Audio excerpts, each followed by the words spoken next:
Hi, it's Sarah with Yoga for Classrooms, and today we are talking all things morning meetings.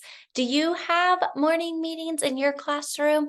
Well, if you don't, listen up because I might convince you that they're a good idea. And if you do already have morning meetings, listen up because we might talk through some ideas you haven't thought about yet that might improve your morning meeting. So, first, let's talk what are morning meetings? There are lots of different ways to look at these morning meetings. There are different ways to plan and implement morning meetings. And honestly, for me, I don't think it matters too much if we follow a certain specific recipe for the morning meeting or not.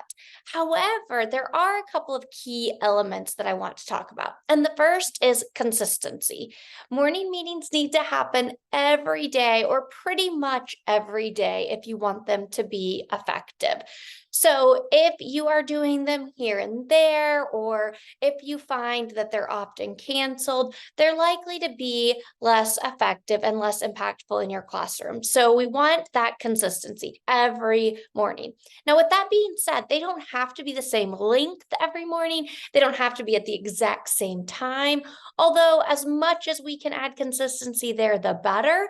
But we know that things happen in schools, right? It is hard to plan every single day to be exactly alike. So, for example, the school I worked at had Friday morning assemblies. That made morning meeting difficult on Fridays. And so, what most of the teachers would do is adapt their morning meeting on Fridays to be shorter, more of a check in, because there was already this pretty long event happening every Friday morning. But they maintained the consistency by continuing to have them. They just adapted it for the schedule. That was also in and itself consistent because students knew every Friday morning meeting would look a little bit different due to that assembly. Another important element to remember is to try to create consistency within the morning meeting. So, like I said at the beginning, some programs like Responsive Classroom and other programs like that have a really prescriptive way to plan out your morning meetings. And if you are trained in that and want to follow that, that is fantastic. However, if you aren't trained in that and you aren't knowledgeable about those specific ways to run a morning meeting, don't let that scare you away. Because really, all we need to make a good and effective morning meeting is a couple of key elements that are consistent from meeting to meeting. For one, we want to do some sort of greeting at the beginning. That's just a good way to build relationships. And building relationships is one of the biggest benefits of a morning meeting. So do some sort of greeting that's age appropriate, that's developmentally appropriate, and that fits your personality and the personality of your students. The other element I think is really important in morning meetings is some sort of activity. Now, with activity can sound like, oh my goodness, there's a lot I have to plan, or oh gosh, they're going to get all riled up. And that's not true. When I say activity, I really just mean some sort of community building element. Okay. Now, activity can really vary from day to day. And today we're going to talk about how we can try to vary those activities based on the mood and based on the needs of the students. So, those are my two essential elements: a greeting and some sort of activity. Like I said, I know others always include a morning message that can be really powerful as well. And other elements like a closing or a conclusion that can also add some consistency and structure that could be really helpful. So look into those ways to structure your morning meeting if you want to learn more. Now, just a little bit on the benefits. We already mentioned relationship building. That's a huge one.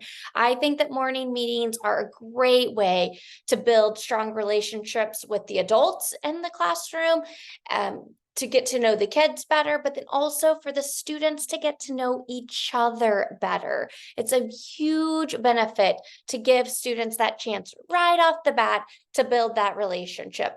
It also helps with that transition from home to school, especially with some of our littlest learners. We know that transition can be tough. And so we find that morning meetings really helps ease the difficulties with that transition. We also know that morning meetings really help our students to feel seen. They help to give them a voice. Again, one of the key elements of morning meeting is that everyone has a chance to talk, although not everyone has to talk. We always allow a pass if we're doing any sort of share out in our morning meetings, because we certainly want to do these morning meetings with a trauma-informed lens, being aware that forcing students to do something is never very effective and can really do more harm than good.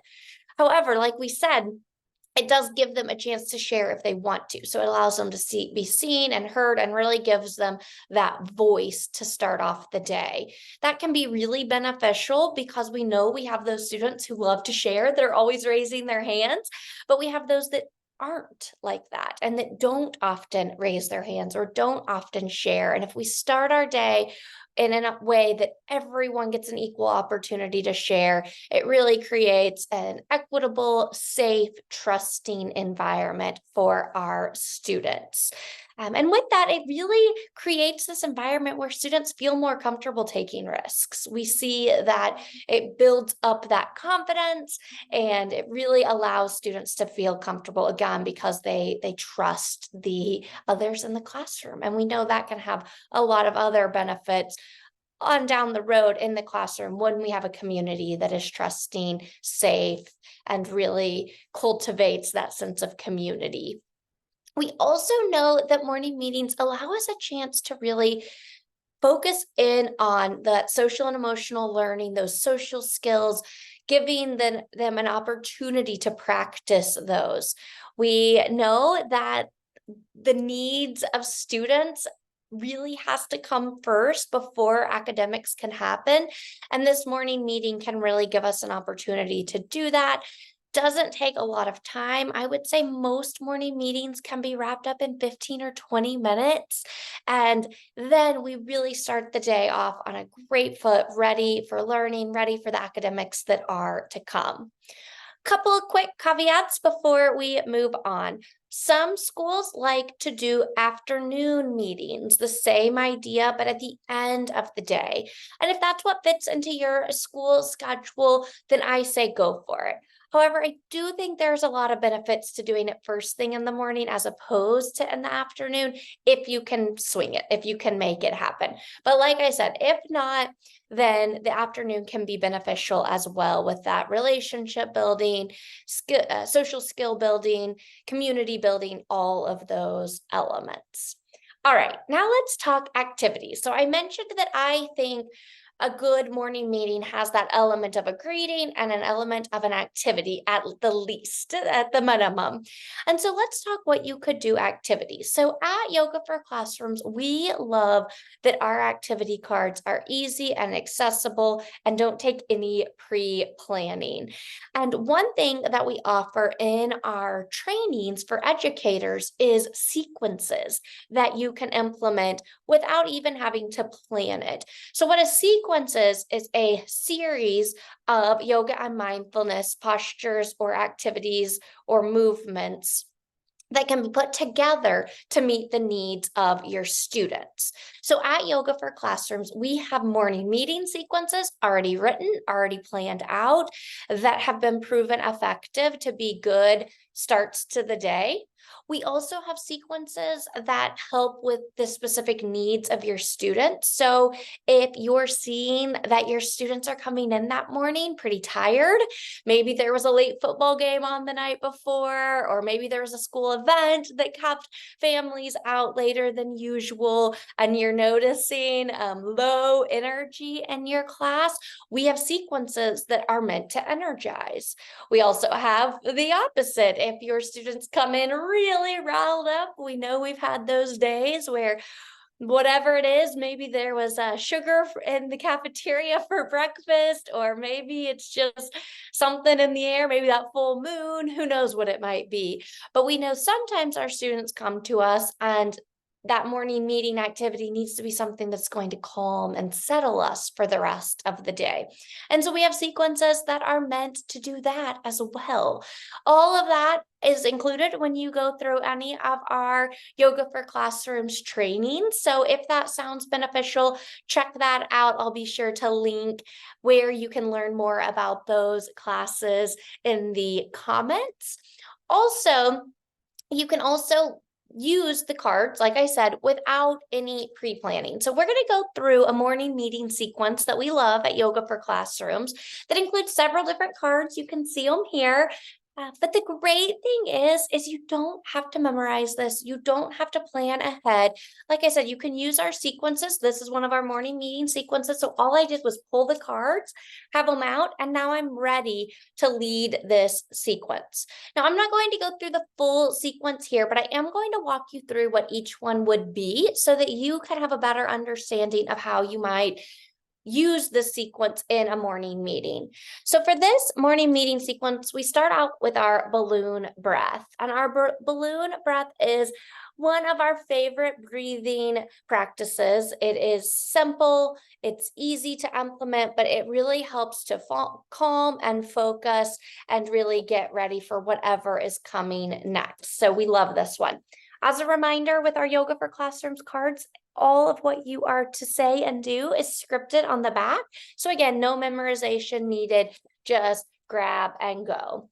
So with our balloon breath, as you can guess, we pretend like there's a balloon in our belly. And as we breathe in and out, we're really filling that balloon and then deflating that balloon. So this is kind of our grounding breath in our morning meeting posture, or I'm sorry, in our morning meeting sequence. And then the next thing that we transition to is one of our mindful meditations. And one that I love to do with morning meeting is called Pass the Chime. And if you're not familiar with our chime, it's one of our signature items at Yoga for Classrooms. It's a great tool for a lot of great uses. But for this, for Pass the Chime, essentially what you do is you ring the chime and then you mindfully pass the chime from student to student. You know, often in our morning meetings, we're in a circle or in some sort of group. So you would pass the chime after it rings, and then your goal is to get it back to who had it in the beginning before the chime starts ringing. Now, a great thing about this activity is that we talk about what it means to mindfully pass the chime, which does not mean throwing it from student to student. So it really helps us practice self-control because it's tempting when the goal is to get it all the way around the circle to move really fast. But we really talk about how important it is to mindfully do it.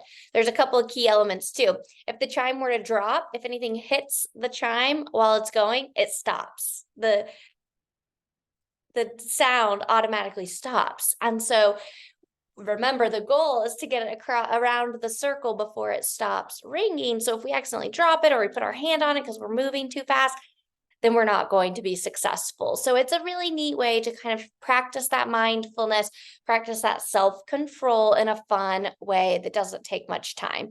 So I'm going to ring this for you just so you can hear it.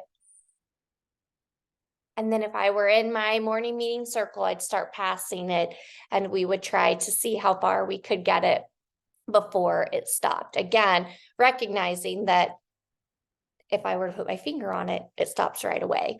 So great activity, great morning meeting meditation to kind of get us started. So again, that's called Pass the Chime. That would be our second part of our morning meeting sequence. Then we would go into some standing postures. And a couple that I love is where we start in our mountain posture. That's our foundational standing posture that we use for almost everything. And then our mountain has a couple of variations that we can go into. Again, right on the back of the card, you can see here that it talks about our standing crescent moon and our waterfall, which are some really simple transitions from our standing mountain. So we can go into our crescent moon and we'll mindfully walk through that, and then into our waterfall where we get to do a forward fold and really start waking up our bodies in a calming, anchoring way, but to get that movement really going and get that blood flowing. And after we've done that, now that we've had a little bit of movement, a great posture to transition into is what we call our washing machine. This is in our loosen up category because it really gets our body moving. But again, doesn't take up very much room. If you're in those morning meeting circles or in a group on the carpet or even sitting at your desks, this really just takes about your personal space that's around you to do. Now, if you have more room, you can spread your arms out a little bit more, but you certainly don't have to. And again, the washing machine card walks you through exactly how to implement this one, but really gives us that opportunity to release any anxieties we might have, to release any worries we might have to start the day. I like to, as I instruct students through this, really add sometimes to the dialogue that's listed on the back and say things like, washing away that rainy day, or anything specific that's happening. Maybe there was a small argument in the classroom as you started morning meeting. You can say washing away anything that's happened already, and those sorts of things to kind of make it specific for your students. Any concerns, worries, anxieties they might be having. If it's testing season, washing away those worries about testing because it's going to be a great day, that sort of thing. So love that about washing machine. You can really make it specific to your students, and that really helps them have ownership of it and really adapt and relate to it. So washing machine would be our next.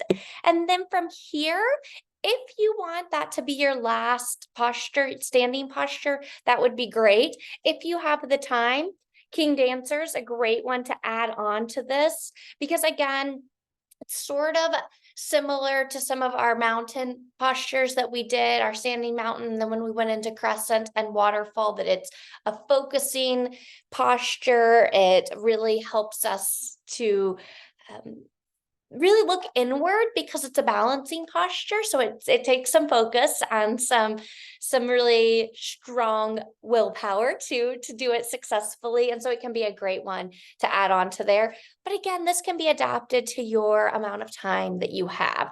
This full sequence that I'm explaining to you would take about 15 minutes in a morning meeting. But if you didn't have that long, again, just cut it to fit your needs for your students. What we would rather do is take one or two cards out than rush through them. So just adapt the cards as it fits for your schedule. And then the last activity for this morning meeting sequence is one of my favorites. This is called our special place imagination vacation. The purple cards are all of our imagination vacation cards. They're really mindful moments, meditations, whatever word you want to call it, but they're guided and they're really neat to help students settle in, but really get them thinking about something that can really help them to make it a great day. So the special place imagination vacation card is relaxing. It helps them to practice self-care. It helps them to use their imagination. And it really allows them to think about a place that is safe for them, because that's what the script talks them through, is to think through a very special place of their own, a place that's safe, a place that makes them feel loved and important and special. And it walks you through, again, all scripted right here, ready to go. And this is a great way to end out that morning meeting sequence because it's very calming, very relaxing. Typically, we ask students to rest their head while doing this or close their eyes if they're comfortable with that. Again, remembering that trauma-informed lens that we never force students to close their eyes. We never force them to lay on their desks. All of those things can be triggering. So we just want them to do it in a way that allows them to relax, allows them to feel safe, and allows them to utilize in a tool that's meaningful to them. So that would be our conclusion for our morning meeting sequence. So again, that can take as long as 15 or 20 minutes, or you can shorten it to fit the needs of your students. Again, starting out with that breathing, going into that passing of the chime, going into some standing postures, and then a little bit of loosening postures, one more standing posture if you have time for it, and then ending with that mindful moment relaxation practice to really get ready to start the day. So I hope that gives you some good ideas about how you could add yoga and mindfulness to your morning meetings. Morning meetings are so important, and I think they can be really beneficial to see discipline referrals go down, attendance increase. We have data that shows that they can be really impactful in those ways. And of course, like we said, the relationships that come out of them, the sense of safety and trust can be obviously really impactful for your classroom as well. So yoga for classrooms is a great way to make those meetings easy. As a reminder, all of those activities came out of our Yoga for Classrooms activity cards. That chime is available as a part of the Classroom Essentials kits. And also a part of the Classroom Essentials kits is that really neat breathing ball that goes great with balloon breath, which we talked about. And that could be part of a morning meeting activity too, is passing the breathing ball around as a way to practice balloon breath or some of your other breathing techniques as well. So hopefully that is helpful. Thanks for joining in, and I'll see you again next time. Bye-bye.